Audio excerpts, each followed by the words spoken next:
Hi, my name is Patrick, and this video is regarding goal setting for CAT preparation. Now, goal setting is extremely important. You will realize if you go to this video that what it requires to crack CAT, not talent, but grit. So this is basically based on a book called Grit by name Grit by Angela Duckworth. It's an amazing book. I mean, one of the few books which are really good, which is useful with regards to CAT preparation in terms of what is required to crack the CAT. So one is this one book called Deep Work. There are 2-3 books which I found it really useful in terms of self-help books for CAT. So let's look at how does Grit talk about in terms of CAT preparation. Okay, we have been training students for more than 23 years for various entrance examinations, including CAT. Courses for CAT 25 include DLR, Maths 1000, Maths Basics, mentorship course. If you're interested, can contact us. Okay, so why most CAT goals fail? I mean, people start with CAT with like, yes, I want to do it, but then they fizzle out. I mean, most of the students who write the CAT are actually not prepared properly because they start but don't sustain. So one is their goals are too vague. I want to crack CAT. I mean, there's no specific goals or there's no plan or timeline. I mean, I want to crack CAT, but there's no timeline. Therefore, there's no motivation. There's no internal motivation to do something. They're doing it because someone friends are doing it, someone else is doing it, but on their own they're not motivated. And because of this, if they don't get results, they didn't immediately give up. I mean, low score in mock, I'm not getting the sums, I'm demotivated. Demotivation is extremely common in CAT. And the moment people get that, people are really not motivated, normally tend to give up preparation for CAT. Okay, so how do you go about it? What is grit? Now, there's a book called Grit. It says that talent is not important. What is important is grit. That is passion and perseverance for a long-term goal. So you have a long-term goal and you persevere. I mean, you work towards it with passion, and that will what will help you. So it says that talent is overrated. So passion, staying focused on your why. I mean, why you want that goal. That is what your focus is. And perseverance is showing up daily even when it's tough. I mean, you have a why. I want this goal for whatever reasons, and I'm ready to persevere or work every day towards that goal. Similarly, I read a saying or quote in a long time back in one of the books, which said that as long as you work towards a goal on a daily basis or every moment of your time, you will realize that you will achieve success as such. So work towards it. So it's about consistency, not intensity. Not that I worked really hard. I mean, someone puts 10 hours, someone puts 2 hours. It's not necessarily a 10 hours guy will work. He may not sustain for long. The 2 hours guys who puts a regular work is higher chance of cracking the exam. So when you talk about a book called Goal, he talks about 3 levels. The top level goal, mid level and low level goals. Top is the major why which you're talking about. Mid level is what will help you to reach that top level goal. And low level is more or less the normal activities that you need to do to reach that. For example, if I'm talking of myself, so I want to be a best at helping students to get into best preschools as per their potential. So that is what my goal actually is. So if I want to reach that goal which is there, what I need to do? Okay, I need to teach methods that can help crack examination. So only if I teach, because there are specific methods, specific sums, specific ways of cracking the CAT. If I can teach them and reinforce that, that will help. So which means to teach them, I need to reinforce, to have enough classes so that the methods can be reinforced. Okay. Also, there are different students with different needs, so I need to have classes catering to different individual needs. I mean, some people could be weak in maths, some people could be strong in maths. For me, it's not necessary that people get into I am A. It's what their best potential is. That is what the goal is, and that will only be happening if I can cater to individual requirement based. Second is I need to be best at aptitude test. Because if I am not extremely good, how will I teach the best methods to students? So learning new methods, reinforce the old methods, and help the students. I mean, that's the reason write the exam, see your method works, not works, how it works, etc. Next is mentor students individually. So meet them individually, find what is the problem, what works, what not works. Also be approachable. I mean, that's what I will take initiative to meet them and try to find out their problems as such.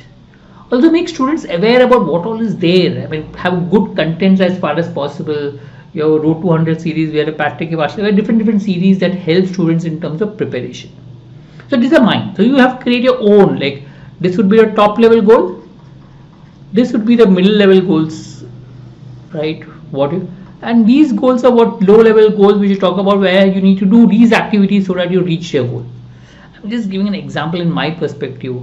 You need to work on what you need to go on. So how to set grid driven goals? So define your why. Why do you want to do management? Is it career aspiration? I want to be a CEO. Or is it financial freedom? I mean, don't want to rely on others. I want to be on my own. Or is it that you want to create some impact? I mean, social or any other impact that you want to create. So once you define your why, I mean, for example, I'll just give you my example. My reason for MBA was I wanted to build my personality. I mean, though it may sound different, but it was my reason. I mean, everyone could have his own reason. I felt that if I really want to build my personality, MBA was a good course to help you gain that confidence in the business world. So break it down then. Have that monthly goal, weekly goal, daily goals as such. So break down your goals into shorter targets. So in this month I will do so much. So weekly I will do so much. So daily what is the work? So this is what you need to do. So daily activities we plan daily. So today I'll maybe plan for tomorrow. Tomorrow I'll plan for day after tomorrow. That is daily activities based on what your weekly targets are. Track consistently, not just don't focus on performance. I need so much marks. Focus on habits. Normally when I keep a diary for myself or activity, I just mark what activities I'm doing. I'm not focused on I've done a lot of this and perform my performance on that. So reward habits. Try to create the habits and not just marks. High marks, low marks should not matter. What should matter is have you created a good habit for yourself. And the moment you create a good habit, there's a higher chance that you can perform. Review and adapt your goals. So you have created your goals. Every 2 weeks maybe see what is working, what not, and accordingly change your goals based on what is required. Maybe your middle goals you need to change. Maybe some activities you may have to do extra. Just check that out.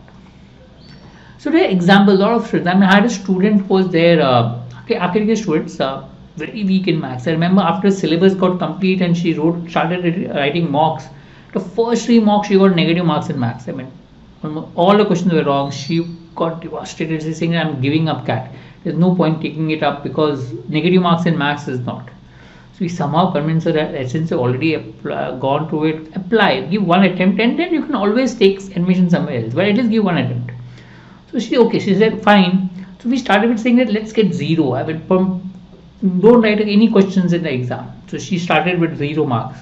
Next step is that okay, solve one question in the exam. You have 40 minutes for sitting out there, just solve one question in the exam. You start getting one question right. Slowly build up different methods, different ways for different type of questions. In the end, in the exam, she got 4 questions right in maths, which managed the 80+ percentile in the maths section. Clearly cut off. Overall, she was strong in verbal section, got 99+ out there. So overall, 97 percentile to got into MTI. A person was giving up, and she really worked hard. In a sense, I'm not saying in terms of time, but in terms of effort to understand the paper, maths section, working on each type of question which can solve. For her level to go from negative and consistent negative to get into 4-mark questions correct was difficult, and she did manage it. Similarly, I had a lot of examples. One more BFF students. I remember he came back and said, I cannot compete with engineers in mathematics. They are much stronger than me. I'm relatively weak. But he said, no, let me just anyway give my best shot. Whatever it is, I may not get into it, but let me give my best shot. He managed to score a 99.89% till get into IMA. There are a lot of examples every year of students who really work hard and get into the top best colleges. The key is we have to be regular. It's not the best students who get through, it's the people who are more regular that make it to the best colleges. So how to plan? So why? First find out why do you want to do MBA. Second is have a goal. What is the exact goal to some extent? Then break that goal into monthly goal, weekly targets and daily activities. That's how you try to break up your plan. Make a plan. But you start with a why because that is where your intrinsic motivation will come from, which is what will help you drive to work on a daily basis. Grit. Basically, talent is overrated. I mean, you feel a talent, I have great talent, so I will do well. No. Grit will help you to build a career. Grit is someone which you do on a regular basis, it will help you to build a CAT. Okay. What Angela says, enthusiasm is common. I mean, everyone starts with enthusiasm. But what is the problem is endurance. You do it on a regular, consistent basis, and that is rare. If you can do that on a regular basis, I'm sure you'll be able to crack the exam. Right?